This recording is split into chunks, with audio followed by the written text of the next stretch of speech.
Bonsoir à toutes et à tous et bienvenue dans le vrai dialogue. Ce soir, une question brûlante.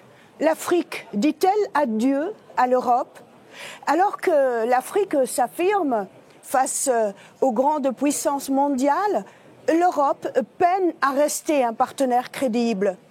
La France-Afrique appartient-elle vraiment au passé? Comment reconstruire une relation équilibrée dans un contexte où la Chine, les États-Unis, la Russie et l'Inde avancent à pas de géant? Nous parlerons aussi d'enjeux décisifs, la volonté de l'Union africaine d'obtenir un siège au Conseil de sécurité de l'ONU et les conséquences du pacte européen sur la migration pour l'Afrique. Enfin, nous poserons une question de fond. Quelles valeurs doivent encore unir les deux continents? Et faut-il tourner la page de symboles comme le franc CFA? Pour en débattre, deux invités de poids. André Flahault, ancien ministre de la Défense et ministre d'État belge, et Charles Goerens, ancien ministre de la Défense et du Développement international et eurodéputé luxembourgeois.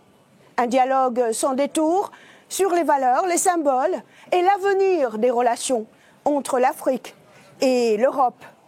Et c'est tout de suite dans le vrai dialogue. Messieurs les ministres, bonjour. Bonjour. Monsieur Flahault, un événement le 22 septembre dernier à l'ONU à New York. Une dizaine de pays ont reconnu l'État de Palestine. D'ailleurs, 5 parmi ces pays sont francophones. La France, le Canada, le Luxembourg, la Belgique et Monaco. Pourquoi maintenant et qu'est-ce que cela signifie? Pourquoi maintenant et pourquoi si tard? Et encore aujourd'hui, on assiste à des discussions de savoir à quelles conditions, à quelles ceci, mais bon Dieu de bon sang, est-ce que les responsables politiques vont avoir un cœur et constater que ce qui se produit aujourd'hui dans la bande de Gaza est insupportable? Tuer des enfants, tuer des femmes, détruire totalement, et que personne, aucun État aujourd'hui, ne peut mettre un terme à la volonté exprimée depuis des années par le chef du gouvernement israélien qui veut tout simplement faire disparaître ce peuple du territoire. C'est insupportable. Aujourd'hui, on dit oui, mais attention, parce qu'il y a ceci, parce qu'il y a cela, etc. C'est la même chose qui se passe avec le génocide à l'est du Congo. C'est la même chose qui s'est passée dans d'autres circonstances. Et alors après, on regrette, on dit ceci, on dépose des gerbes, on fait des cérémonies, mais les gens, ils sont morts. Et je crois qu'il y a un sursaut à avoir aujourd'hui au niveau politique, à tous les niveaux, pour dire maintenant, ça suffit, on arrête. Et il faudrait, pour ça, qu'effectivement, au niveau des États-Unis, ils se déscotchent de ce lien infernal, de cet axe du diable avec le gouvernement fasciste de Netanyahou. Et quand je dis ça, je n'attaque pas la communauté juive. Parce qu'aujourd'hui, quand on critique le gouvernement d'Israël, on est considéré comme antisémite. Ce n'est pas ça, de l'antisémitisme. Critiquer un gouvernement qui est tellement affreux, composé d'extrémistes, eh bien c'est normal qu'on essaie d'arrêter cette machine infernale. Il sera bientôt trop tard, il est déjà trop tard pour énormément de victimes. Et pour répondre anticipativement à une question, c'est vrai que ce qui s'est passé au mois d'octobre avec le Hamas est aussi insupportable. Il y a aussi des victimes, mais si on pouvait arrêter ce massacre réciproque pour travailler à la paix, à la reconstruction et à la vie de deux peuples qui ont le droit d'exister. Notre sujet, Monsieur Goerens, c'est bien les relations entre l'Afrique et l'Europe, mais j'aimerais aussi une réaction de votre part par rapport à la reconnaissance de l'État palestinien par un certain nombre de pays. Eh bien, la reconnaissance de la Palestine par la communauté internationale a une très longue histoire. L'histoire est tracée depuis le début des années 50. Les premières résolutions des Nations Unies ont déjà prévu un espace à réserver à la Palestine. Donc on s'inscrit dans la suite logique de ce qui a commencé il y a plus d'un demi-siècle. De plus, l'Union européenne ne cesse de répéter depuis quelques décennies, depuis la fin des accords d'Oslo, que la solution à deux États est la seule issue défendable au niveau du Moyen-Orient. Cela implique bien entendu la mise en place d'un système de sécurité soucieux d'assurer la sécurité et d'Israël et des Palestiniens. Et puis dernièrement, j'aimerais aussi anticiper une autre question sur celle de savoir si ceci ne constitue pas une prime au Hamas. De mon point de vue, c'est absolument le contraire. Ce n'est pas une prime pour le Hamas. Au contraire, tout ce qui s'est tissé sous forme d'arrangement entre la France, l'Arabie saoudite et la communauté internationale, ça va dans le sens de l'interdiction et de l'éviction du Hamas. Donc ce n'est pas une prime, mais cette reconnaissance est une précondition pour arriver à la paix. Et je persiste à croire qu'il n'y a aucune autre solution que celle des deux États. Et ces deux États devraient être protégés par un système de sécurité parrainé par les États-Unis, l'Union européenne et la Ligue arabe. La Ligue arabe, qui de mon point de vue n'a pas été assez forte, elle pourrait gagner un peu en poids politique avec le but de peser sur le cours des choses. Donc de mon point de vue, c'était un jour heureux. On va commencer, on va développer la thématique de notre émission d'aujourd'hui, qui est cette relation entre l'Europe et l'Afrique. Monsieur Flao, est-ce qu'on pourrait dire d'emblée que l'Afrique est en train de dire adieu à l'Europe? Je ne sais pas si l'Afrique est en train de dire adieu à l'Europe, mais je voudrais simplement faire le constat que de plus en plus de pays africains aujourd'hui vivent très mal la façon dont l'Europe les considère, ou plutôt ne les considère pas. C'est-à-dire qu'on a gardé dans le chef de certains pays européens une approche qui est purement et simplement une approche néocoloniale. Quand ce n'est pas néocolonial, c'est de la condescendance. Quand ce n'est pas aussi de dire on va vous expliquer ce que nous allons faire pour vous parce que c'est pour votre bien. Non, les Africains aujourd'hui, ils sont soucieux du respect de leur souveraineté. Ils veulent effectivement être des acteurs de leur développement et si, au niveau européen, on refuse de comprendre qu'il y a un respect mutuel qui doit s'installer, je ne parle jamais de coopération-développement, je parle toujours de partenariat. Pourquoi? Parce que le partenariat, c'est le respect mutuel.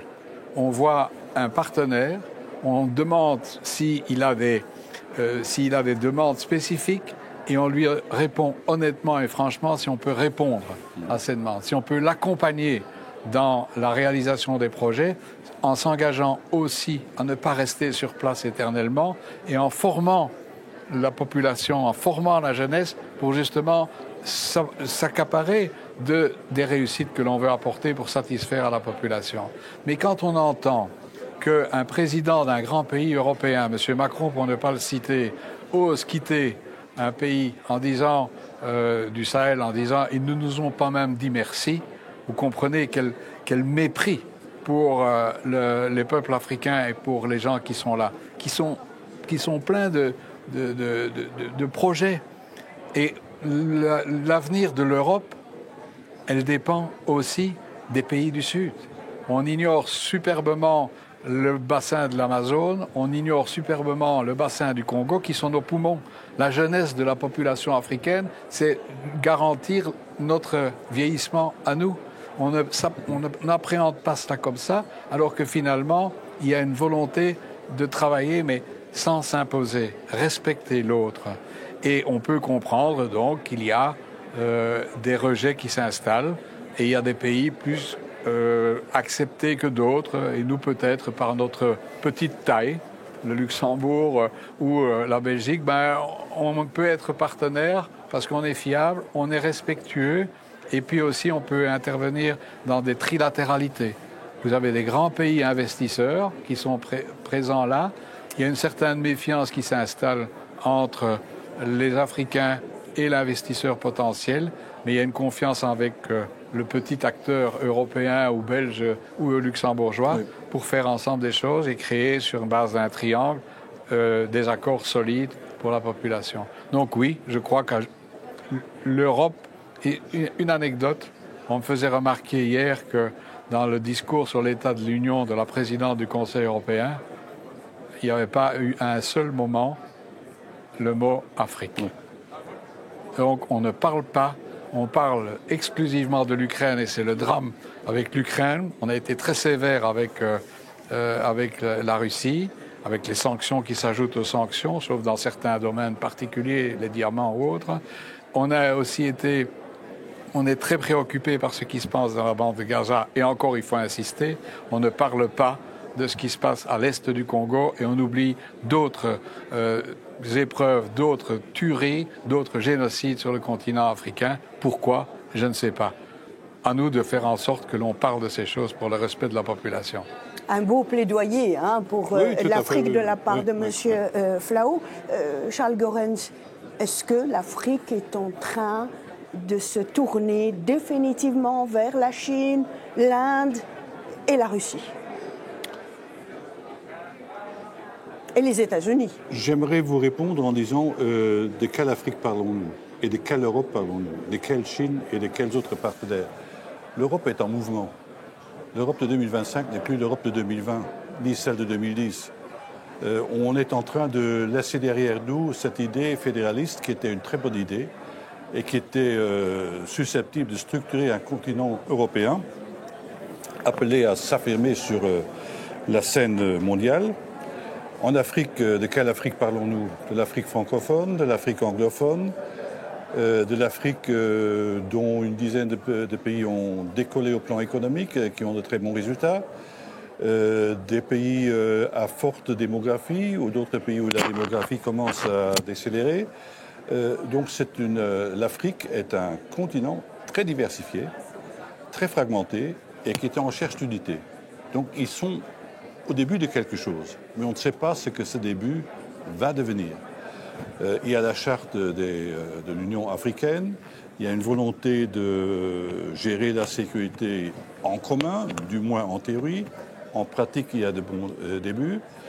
L'Afrique, néanmoins, reste privée d'un siège au siège du Conseil de sécurité des Nations Unies, ce qui est une anomalie absolument inacceptable. Presque 2 milliards de personnes qui sont dépourvues d'un siège permanent, alors que d'autres qui ont 10 fois moins d'habitants jouissent encore du droit de veto, avec la possibilité d'y siéger en permanence. Non, je crois qu'il y a une Afrique qui veut s'émanciper, qui veut diversifier ses relations. Est-ce qu'on peut lui en vouloir? Mais non, nous faisons la même chose. Nous essayons de trouver des partenaires avec qui nous pouvons nous engager dans des projets communs. Et je trouve que les possibilités dont disposent l'Europe et l'Afrique à l'heure actuelle sont insuffisamment exploitées. Je suis un fervent plaidoyer, comme André Flao, d'un partenariat au vrai sens du terme. Il faut savoir écouter les Africains, ce que disent les gouvernements, ce qu'écrit la presse africaine, ce qu'écrivent les auteurs, les écrivains africains, ce que dit la jeunesse. Il faut les écouter. Et puis dire, voilà, nous avons une offre. Et essayons de voir ce que nous pouvons faire ensemble. Au plan économique, on peut faire des choses. L'Union européenne est en train de répondre à cela par le Global Gateway, qui est une manière de favoriser la création de meilleures connexions au niveau des infrastructures, au niveau des télécommunications, etc. De mon point de vue, c'est insuffisant dans la mesure où on ne crée pas assez les liens entre ces investissements et le développement humain. Bien sûr. Ça doit aller de pair. Ces deux éléments, c'est mon credo. Si on abandonne le lien avec le développement humain, alors moi je me retire en tant qu'ancien ministre de la coopération au développement et toujours actif au niveau du développement ici. Alors la Chine est bien entendu un concurrent. On devine ses idées, on ne sait pas trop ce que sont ses arrière-pensées. En tout cas, elle est extrêmement efficace. Et là aussi, plutôt que de la juger dans les médias, on ferait mieux d'essayer de la comprendre et d'agir mieux. Je crois que nous pouvons faire beaucoup mieux. Et puis, finalement, je vous l'avais déjà dit à d'autres occasions, je crois que la considération que nous devons aux Africains, le respect que nous devons en retour de la dignité qu'ils nous offrent, est encore improvable, comme on dit en anglais. Monsieur Goerens, je voulais qu'on évoque la question du siège permanent demandé par l'Union africaine, donc au niveau de l'ONU. Je voulais laisser cette question plus tard, mais puisque vous l'avez abordée, est-ce qu'on en parle ici, par exemple, de cette question au Parlement européen ou au niveau de l'Union européenne en général? Et ça va se passer comment sur les faits? Est-ce que ça se... Il faut un vote à une majorité qualifiée, par exemple, au niveau de l'ONU, pour que cette demande passe? Il faut passer par les mécanismes décisionnels des Nations Unies, qui ne sont pas toujours très simples. Mais en tout cas, la masse critique pour défendre cela n'est pas là. Et puis au Conseil de sécurité des Nations Unies, il faut l'unanimité pour accepter un nouveau membre, de mon point de vue, tel que, enfin, si mes informations sont exactes. Mais ici, au Parlement européen, je défends cette idée depuis plus de 20 ans. Au début, on était plusieurs à défendre cette idée. Et ce qu'on nous a répondu, c'est le fait, écoutez, il y a 5 membres permanents.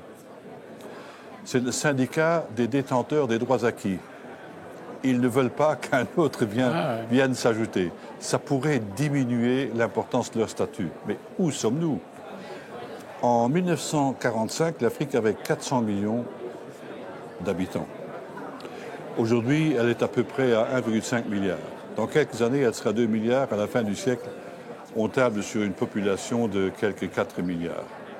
Donc on aura multiplié par 10 le nombre d'habitants vivant sur le territoire africain sans rien changer au niveau de la représentation de l'Afrique dans les instances de sécurité onusiennes. Ça ne marche pas. Il faudrait que les Africains l'affirment encore de façon beaucoup plus massive, beaucoup plus déterminée, et nous, les Européens, devrions être les premiers à les appuyer dans cette démarche. Monsieur le ministre, la Belgique serait favorable pour cette demande? Mais oui, parce que finalement, de façon, j'allais dire condescendante, on a dit, vous aurez 2 sièges au niveau du Conseil de sécurité, mais vous n'avez pas le droit de vote. Donc c'est en clair infantiliser des Africains qui représentent une masse énorme. C'est la même chose à l'égard des pays d'Amérique latine.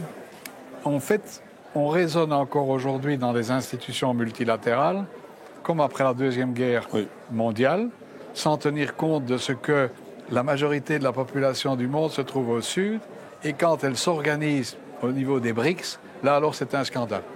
Or, on voit une chose, c'est qu'aujourd'hui, l'ONU, ça fait mal.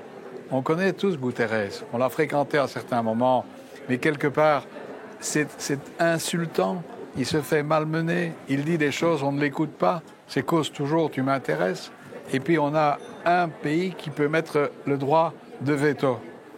Une assemblée générale de tous les pays, et un pays décide que la Palestine ne peut pas assister, on refuse les visas.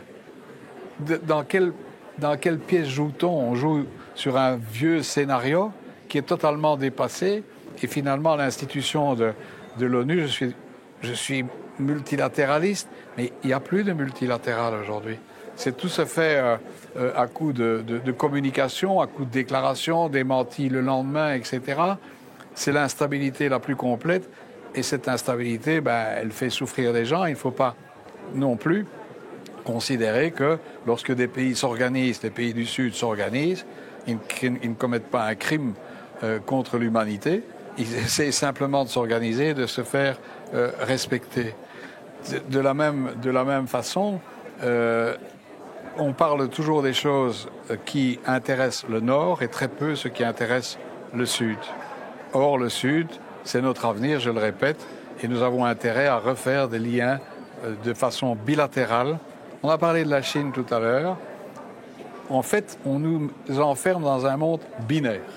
Vous avez les bons, vous avez les méchants, vous avez les cow-boys, vous avez les Indiens, et finalement, selon que vous êtes d'un côté ou de l'autre, vous êtes bon ou moins bon ou mauvais. Or, je crois qu'on a intérêt à parler avec tout le monde, y compris avec aussi des pays qui, au Sahel par exemple, se sont réorganisés et méritent que l'on s'intéresse, que l'on discute avec eux, parce que fermer les portes, ça va nous isoler totalement.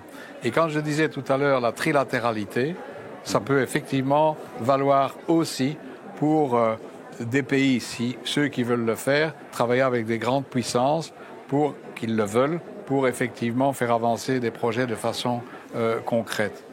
Mais à côté de cela, aujourd'hui, on constate, c'est ce que je viens de dire, bon, mauvais, noir, blanc, cow-boy, indien. On a vécu ça à une époque où finalement on s'est opposé à un certain moment à la participation à une guerre. Il y avait 4 pays qui se sont opposés, oui. Le Luxembourg, la Belgique, la France et l'Allemagne, en disant non, nous ne participerons pas à la guerre. Très honnêtement, je me demande aujourd'hui si en Europe on aura encore le courage, certains ont encore le courage de dire non à l'engagement dans une guerre qui fera des victimes inutiles. Charles Goerens, comment est-ce que l'Europe pourrait faire pour regagner véritablement la confiance des Africains? Il faut intensifier le dialogue. Il faut commencer d'abord par donner un visage à la politique extérieure de l'Union européenne. Oui. Je ne cesse de répéter, le dernier visage de l'Union européenne en Afrique, c'était Louis Michel. Exact. Il connaissait tout le monde, devenu commissaire au développement. Il avait donc des relations et un accès privilégié avec tous les gouvernements africains. Là, quand Louis Michel se déplaçait en Afrique, on disait « l'Europe est présente ». Quand Lavrov se présente en Afrique, on dit « la Russie est présente ». Mais aujourd'hui, on se demande où est l'Europe. L'Europe est présente, mais elle n'a pas de visibilité. L'Europe reste malgré tout le premier bailleur de fonds. Elle pourrait mieux faire en matière de présentation de ce qu'elle fait et surtout au niveau du dialogue politique. Moi, je crois qu'on ne parle pas assez des pistes à explorer en commun. Je m'aperçois qu'il y a à peu près 3 mois que la Chine a réduit à 0 les tarifs à l'importation en Chine de produits africains. L'Union européenne, je ne cesse de le répéter, depuis une vingtaine d'années, l'Union européenne devrait ouvrir une zone de libre-échange avec l'Afrique, tout en maintenant une protection pour les produits sensibles. Cela, bien entendu, engendrerait un peu plus de migration, mais avec quelle perspective? Vous vous imaginez un seul instant les potentialités qui s'offriraient à l'Afrique et à l'Europe dans un monde où Trump se fout du reste du monde, où il n'y a plus aucune sécurité dans la planification. Je crois que nous avons intérêt à nous diversifier au plan économique et commercial aussi, et surtout avec l'Afrique qui a un avenir très prometteur devant elle. Pour dire un mot par rapport à la francophonie, est-ce que, Monsieur Flao, on peut aujourd'hui dire que la France-Afrique est vraiment terminée, c'est une page tournée, puisqu'elle révulse aujourd'hui un certain nombre de pays africains francophones? Je crois que c'est la France elle-même qui a mis un terme à la France-Afrique par son comportement irrespectueux des personnes, des hommes et des femmes et des responsables dans ce pays-là. Tout ne se résume pas à des problèmes économiques et financiers. Il y a aussi l'humain. Et l'humain, on n'en parle pas. On n'en parle pas beaucoup. On parle toujours investissement, etc. Or, c'est des hommes et des femmes qui sont là. Il y a des besoins à satisfaire. Mais ça, malheureusement, ça a disparu dans les tableaux de bord de certaines puissances. Et alors, il y a un autre élément. On a beaucoup travaillé ensemble au niveau de la défense. Le nombre de fois qu'il a fallu insister, nous devions insister pour que l'on parle de l'Afrique. J'ai dû moi-même sensibiliser un jour Xavier Solana, qui était un remarquable secrétaire général de l'Union européenne, pour qu'il aille en Afrique. Il est allé en Afrique, il a découvert, il a fait beaucoup de choses là-bas aussi, mais il fallait chaque fois ramener, comme c'est le cas aujourd'hui. Pourquoi? Parce qu'autour de la table de l'Europe, qui devient de plus en plus un patchwork, les préoccupations sont différentes selon que l'on se trouve dans les pays baltes, selon que l'on se trouve le long de la frontière russe, selon que l'on se trouve en Grèce ou en Espagne ou au centre. Alors il y a encore quelques pays qui essayent de faire passer cette image d'une Europe cohérente. Il n'y a plus d'Europe cohérente. Il suffit de voir ce qui se passe en matière de défense aujourd'hui. Les Allemands et les Français se disputent sur l'avion du futur. Pendant ce temps-là, les Américains inventent leurs avions. Et donc, dans toutes les matières aujourd'hui, on ne parvient pas à faire converger sur des projets communs. c'est chacun a ses intérêts en fonction de l'endroit où il se trouve sur la carte et en fonction des voisins. Alors on essaie peut-être de créer une forme d'unité par rapport à une guerre que personne ne souhaite, mais que tout le monde annonce. Or, je crois qu'à un certain moment, lorsque les Baltes ont rejoint l'OTAN, la Belgique a été la première à assurer la sécurité aérienne, la surveillance de l'espace aérien, et on a constaté qu'il n'y avait eu aucune incursion à ce moment-là. Il y a beaucoup de communication, beaucoup d'intoxication. On veut faire peur aux gens. Et il faut sortir de cela, et il faut surtout sortir de cela en reconstruisant des choses positives, non seulement sur le plan européen, mais aussi avec la relation avec les autres pays du monde que ceux qui sont au nord. Il faut aller vers le sud, il faut travailler aussi avec l'Est, il faut travailler avec tout le monde par le dialogue qu'il faut réinstaurer. C'est ça, une vraie diplomatie européenne, et pas du sectarisme en disant bon, méchant, ou en oubliant tout simplement de parler d'un continent dans une déclaration de politique générale. Permettez-moi de rappeler aux téléspectateurs que tous les deux, vous avez été il y a quelques années ministre de la Défense pour respectivement le Luxembourg et la Belgique. Et la coopération. Oui, M. Goerens a été aussi ministre de la coopération internationale et ministre des Affaires étrangères, même si vous revenez toujours et vous me dites oui, mais pas pour très longtemps. Pendant 12 jours, oui. Une autre valeur peut-être commune qu'on retrouve ici en Europe et aussi en Afrique, la langue française. Est-ce qu'elle a encore des jours heureux, cette langue française? Vous parliez tout à l'heure tous les deux du dialogue. On peut dialoguer en français avec une grande partie de pays francophones, ou est-ce que là aussi la francophonie, l'OIF, l'Organisation internationale de la francophonie, c'est aussi un organisme ou une organisation boiteuse, comme diraient d'aucuns? Écoutez, le premier pays francophone au monde, ce n'est plus la France, c'est le Congo, la République démocratique du Congo. Dans quelques dizaines d'années, la France sera le 3e ou le 4e pays francophone au monde. Et la francophonie est en fait la seule grande famille linguistique qui a encore un bel avenir devant elle. C'est le français qui on assiste à une expansion de la langue française dans le monde. Donc c'est extrêmement encourageant. La francophonie, c'est donc un projet d'avenir. Et la francophonie n'appartient pas seule à la France. Mon pays est francophone. Nous aussi, nous appartenons à cette grande famille. Nous sommes nombreux, la Belgique, le Canada. Il y a nombre de pays à travers le monde qui adhèrent toujours à la langue française. Alors, l'enrichissement culturel que nous devons au transit de la langue française à travers des pays africains, par exemple, c'est enrichissant pour nous. Donc là aussi, je crois qu'il serait bon aussi de donner à cette culture française un contenu politique et de tisser des liens un peu plus étroits entre pays francophones. Je crois qu'il y a plus d'arguments pour plaider en faveur du développement des liens politiques et culturels que le contraire. Donc je persiste à croire que l'OIF devrait être dynamisée avec le concours de tous, mais bien entendu, c'est la France qui a le droit d'initiative et le devoir de faire quelque chose. Quelles seraient les priorités, M. Flao, justement, pour dynamiser ou redynamiser ce dialogue avec l'Afrique? D'abord, l'économie, la sécurité, la migration, le climat? Mais d'abord, je vais peut-être vous étonner, mais ce n'est pas en faisant de l'Europe une Europe forteresse qu'on va renforcer les liens avec l'Afrique. Donc, en clair, il y a un potentiel énorme d'étudiants qui veulent venir ici, d'échanges qui peuvent se faire. Il y avait beaucoup de contacts avec des militaires qui se formaient ici, et ça avait un impact tout à fait positif sur l'organisation des armées là-bas. Il faut rouvrir effectivement nos portes vers le continent africain et vers les autres continents. Première chose. Deuxième chose, il faut faire de l'humain.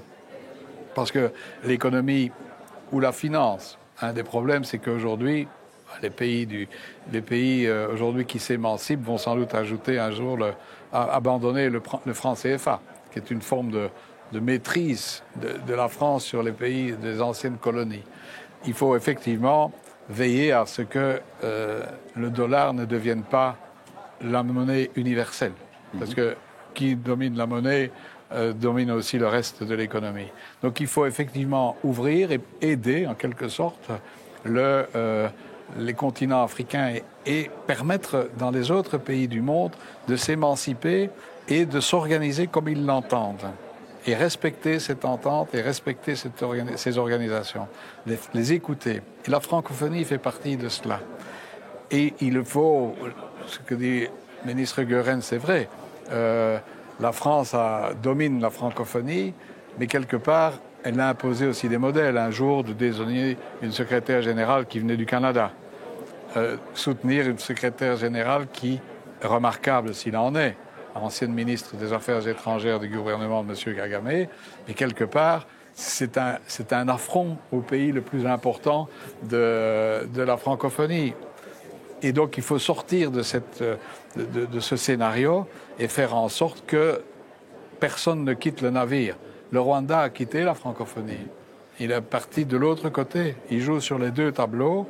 Et donc, donnons peut-être la chance à ce que il y ait un secrétaire général ou une secrétaire générale qui rassemble plutôt que divise ou plutôt qu'on peut constituer une forme de méfiance. Il faut recréer la confiance, et nous aussi.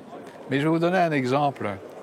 Quand la Chine désigne son ambassadeur ou son ambassadrice au Congo, il parle français ou elle parle français. Et parler la langue comprise par l'autre, c'est une marque de respect. Imposer une langue à l'autre, c'est une marque de non-respect, et vous le mettez dans une situation difficile.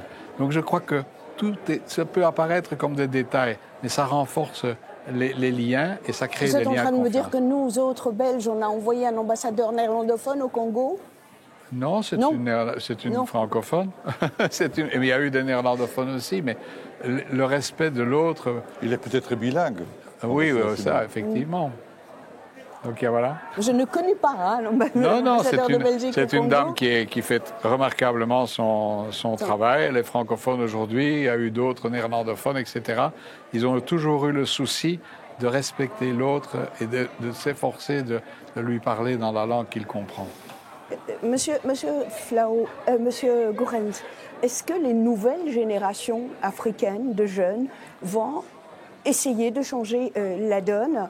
Notre chaîne Atypique TV, qui est une télévision belge francophone, internationale, elle travaille à l'horizontale. Nous avons beaucoup de contacts grâce aux réseaux sociaux, donc avec des jeunes étudiants en Afrique francophone. La question qui revient souvent, c'est pourquoi l'Europe veut la liberté de circulation de marchandises entre l'Afrique globalement et l'Europe, et pas la liberté de circulation des personnes. Qu'est-ce que vous pourriez répondre à ces jeunes?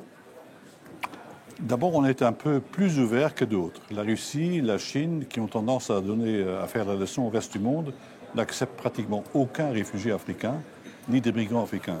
L'Union européenne, quand même, est plus accueillante de ce point de vue.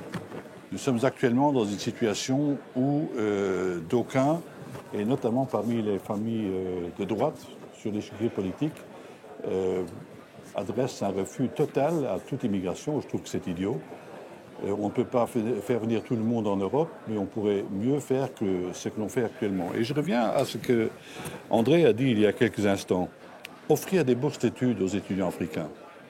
Moi, je suis partisan d'accorder des visas à entrée multiple à des étudiants africains qui viennent faire leurs études sur le sol européen, dans des universités européennes, qui, après avoir obtenu leur diplôme, rentrent dans leur pays, font profiter leur pays d'origine de l'expérience acquise dans les universités européennes, et après, lorsqu'ils veulent revenir en Europe pour remettre leur formation à niveau, il ne faut pas leur dire non. Et ce sont des gens qui feraient la navette entre le continent européen et le continent africain. Ce serait une source d'enrichissement mutuel pour les deux. Si on veut développer le commerce, si on veut développer le transfert du savoir, si on veut développer le transfert des technologies entre nos continents, si on veut réaliser le Global Gateway qui consiste à améliorer la connectivité dans tous les domaines, nous avons besoin de ça. Nous avons besoin d'échanges. On ne peut pas tout régler par l'intelligence artificielle et je crois que il serait utile que l'Afrique et l'Europe réfléchissent ensemble à une nouvelle forme de communication qui contraste agréablement avec la machine à crétiniser notre jeunesse qui nous vient des États-Unis.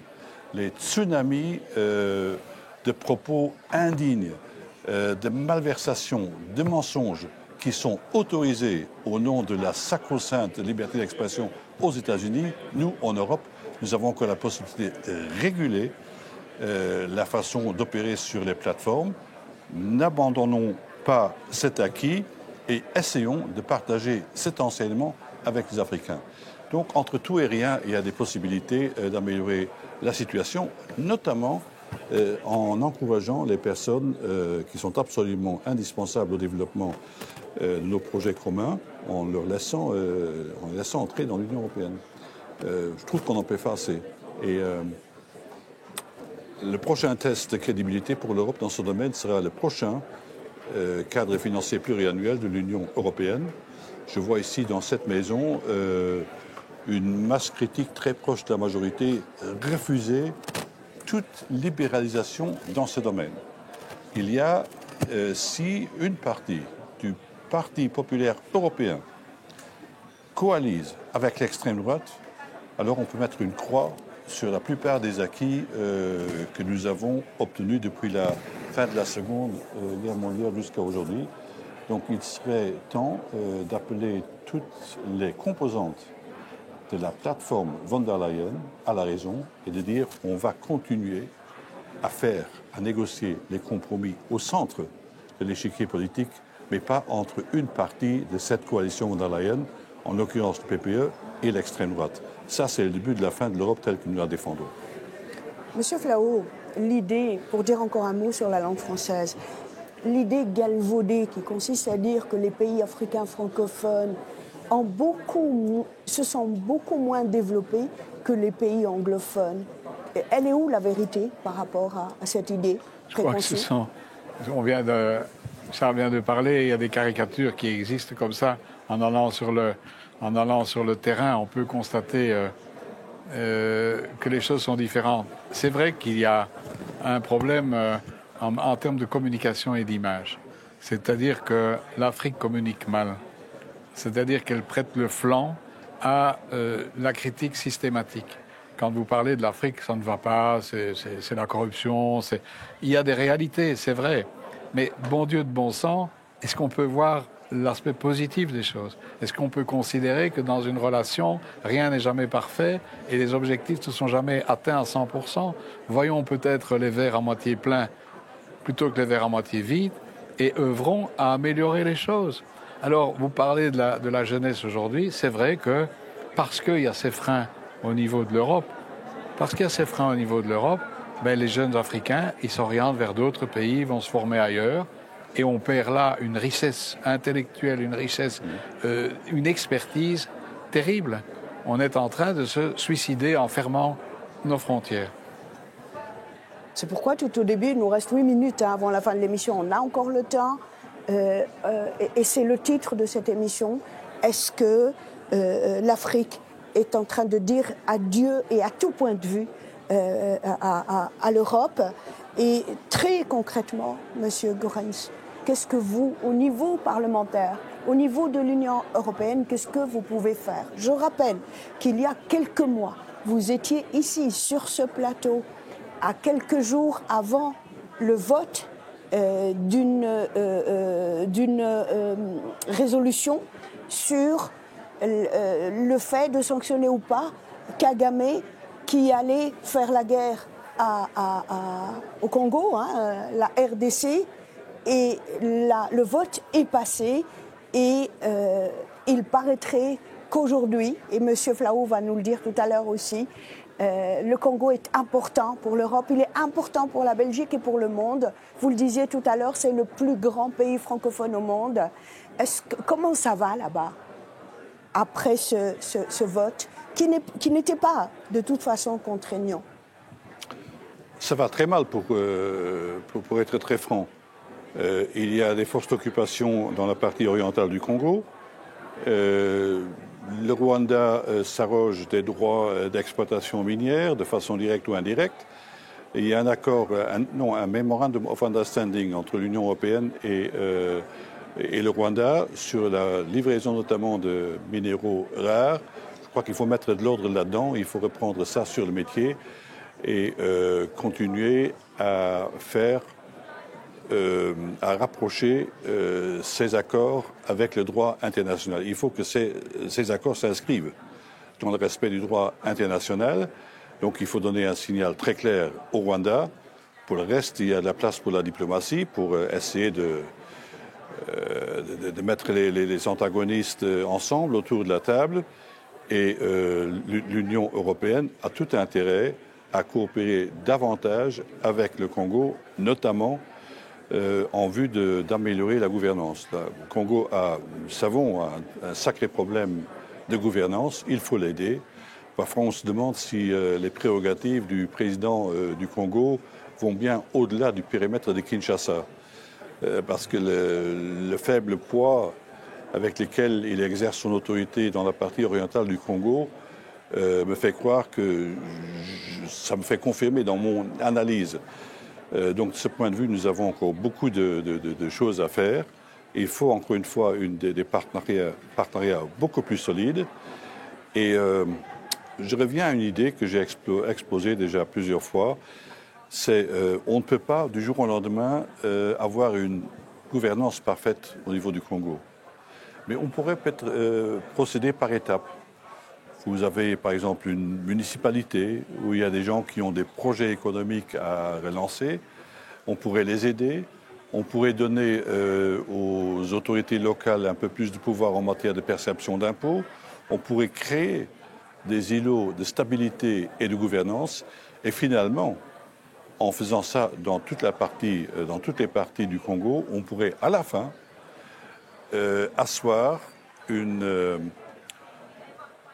gouvernance générale sur tous ces piliers de gouvernance locale. Voilà. Et ça, ce serait de nature à faire éclore des possibilités en matière de projets de santé, des petites et moyennes entreprises, des centres de soins, etc. Donc, je crois qu'il y a des choses à faire et il faut être un peu plus imaginatif.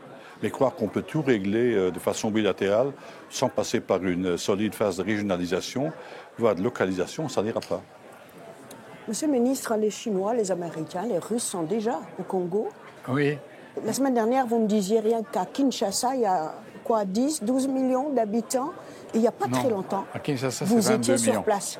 Kinshasa, c'est 22 millions d'habitants. 22 millions d'habitants sur les 110 millions du Congo. Le double de chez nous, ici, en Belgique. C'est pour ça que je crois qu'il faut rappeler aussi que le Congo est un pays-continent.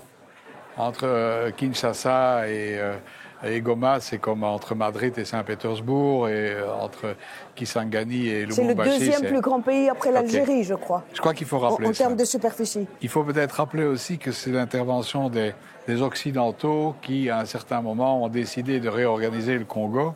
Mais finalement, ils ont réorganisé le Congo comme si on bâtissait une maison en commençant par le toit. On a ignoré les collectivités locales, on a ignoré les chefferies, on a ignoré les provinces. Et finalement, c'est ça qu'il faut faire aujourd'hui et reprendre. Ce que je constate tout simplement aujourd'hui, c'est qu'il ne peut pas y avoir deux applications du droit international. On ne peut pas être très sévère, à juste titre, à l'égard de la Russie et ne pas parler d'Israël et s'abstenir de parler du Rwanda. C'est les mêmes fautes qui sont commises et donc il faut effectivement procéder aux mêmes condamnations. Ça, c'est la première chose. L'autre chose, il faut constater qu'il y a une volonté réelle dans le chef des Congolais aujourd'hui de travailler justement pour être accompagné dans la transformation de la gouvernance, en commençant par l'organisation des municipalités, l'organisation des provinces, etc., qui crée une proximité et donc une meilleure réponse aux besoins exprimés par la population. Le Congo est très centralisé comme ça, mais c'est énorme à gérer. Et donc je crois qu'il y a une place, indépendamment de la présence des États-Unis, de la présence de la Chine, de la présence des Russes, de la présence des Turcs sur le territoire du Congo, il y a toujours une place pour les acteurs européens qui le veulent Et il y en a qui le veulent, d'autres qui se désintéressent totalement. Je crois que nos pays, les plus petits pays, sont très sensibles à ça. Et par notre taille, et notre histoire, nous sommes capables d'accompagner un processus d'améliorer et l'image et le fonctionnement d'un pays comme le Congo, puisqu'il y a une demande et à nous d'y répondre. Parce que de plus en plus, nous devons rétablir cet axe de solidarité qui n'aurait jamais dû être mis en question comme il l'est aujourd'hui entre le Sud et le Nord ou le Nord et le Sud. À nous de renforcer ces axes, que ce soit vers le continent africain ou vers le Sud de l'Amérique. On peut dire que l'Europe a besoin de l'Afrique et l'Afrique a besoin de l'Europe aussi. L'Europe a certainement besoin de l'Afrique. L'Europe a certainement besoin de l'Afrique. L'Afrique a besoin de l'Europe. Mais l'Afrique a bien compris, et le Congo a bien compris que tous les pays ne sont pas disposés à venir travailler en Afrique. Et donc, il faut partir avec ceux qui le veulent. Il faut peut-être faire plus de bilatéral que d'essayer que les grandes machines se mettent d'accord pour arriver, après un temps long, à des solutions qui, pour être concrétisées, prendront du temps. Une dernière question peut-être qui vous tient à cœur tous les deux, un sujet qui est les droits de l'homme. Les pays qu'on a évoqués, les grandes puissances qui sont sur place, en Afrique en général, les Américains, les Russes, les Chinois, les Turcs, ils ne sont pas très regardants par rapport à un certain nombre de valeurs que sont notamment les droits de l'homme. Pourquoi imposer, pourquoi aller donner des leçons à l'Afrique et imposer des conditions pour éventuellement développer des partenariats? C'est un peu une caricature. Ce qu'on fait avec les pays africains, c'est définir les bases d'un partenariat. On le fait notamment dans le cadre des sommets UE-Afrique. Je concède qu'on pourrait mieux faire, mais néanmoins, on peut s'entendre sur un certain nombre de principes de base, principes démocratiques, principes de respect des droits de l'homme. Ce ne sont pas des valeurs européennes, ce sont des valeurs universelles, telles qu'inscrites dans la Charte des Nations Unies et dans la Convention universelle des droits de l'homme. Ce que nous devons faire, ce n'est pas leur donner des leçons, mais partager des enseignements. Nous avons tout intérêt à partager les leçons que nous avons tirées de l'inscription de nos droits fondamentaux dans des traités qui sont imposables à tous les États membres de l'Union européenne. Nous avons bien entendu des dysfonctionnements et il faut parler de tout avec l'Afrique. Et l'Afrique, dans sa volonté de s'unir à l'échelle continentale, elle s'inspire très fortement du modèle européen. Dans les structures, ça ressemble très fort à ce que nous avions au début. Et aussi dans les structures gouvernementales, dans la gouvernance. Il y a des conseils des ministres, il y a des commissions, il y a des conseils régionaux, la CEDEAO, c'est en fait une grande région, c'est calqué sur le modèle européen. Donc nous avons tellement de choses positives à partager, en essayant bien entendu, sur base des leçons à tirer du passé, ce qu'on pourrait mieux faire. Mais en tout cas, pour faire court, que fait l'Europe en Afrique? Comparé à la Chine. Vous allez dans un pays X, vous trouvez un parlement qui a été construit par la Chine. Ça a de la visibilité. Parfois, ça a de la gueule, avec des écouteurs dans tous les murs, et qui aide ce pays à organiser le principe démocratique, c'est l'Union européenne. Ça n'a aucune visibilité. Alors ceux qui braquent leur objectif sur ce qui est visible et tangible, ils sont déçus par l'Europe. Mais quand je parle à des représentants de la société civile, ils ont besoin de ces liens. Et ils espèrent que le gouvernement coopère davantage avec l'Union européenne dans ce domaine. Quelle est votre vision à vous des droits de l'homme par rapport à ce continent qui est l'Afrique? Charles vient d'expliquer effectivement l'approche et on la partage. Je crois simplement qu'il faut le faire avec aussi beaucoup de diplomatie et ne pas vouloir imposer un modèle. Parce que ça, il faut respecter aussi les cultures. La culture, elle fait partie de la réussite des rapprochements entre des peuples. Et pour ça, je crois qu'il faut prendre le temps et de se comprendre pour composer ensemble plutôt qu'opposer en revenant à cette image du bon et du méchant. Non, il faut faire preuve de patience, de compréhension et de respect de l'autre pour réussir dans tous les domaines. Un dernier petit mot de conclusion pour chacun, Monsieur Charles Goerens. L'Afrique est notre voisin, l'Afrique est notre partenaire, l'Afrique est en partie notre passé et l'Afrique sera aussi notre avenir.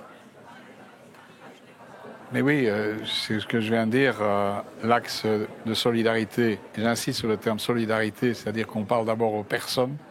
L'axe de solidarité nord-sud, sud-nord doit être renforcé pour effectivement progresser ensemble en étant conscient que finalement nos avenirs sont liés et que, en se rappelant que par exemple le Congo c'est un des poumons de la planète et la jeunesse de la démographie africaine comme de l'Amérique latine, c'est ça notre avenir et donc il y a intérêt à ce qu'on puisse travailler ensemble. Vous le savez, tous les deux, ça fait plusieurs années que j'attends ce moment de vous réunir tous les deux sur le même plateau, sur Atypique TV. Ça a été un plaisir de vous recevoir à cette émission. Merci. Et nous étions impatients de vous voir. Hein. Merci, madame, monsieur. Cette émission s'achève. Merci de l'avoir suivie. Au revoir.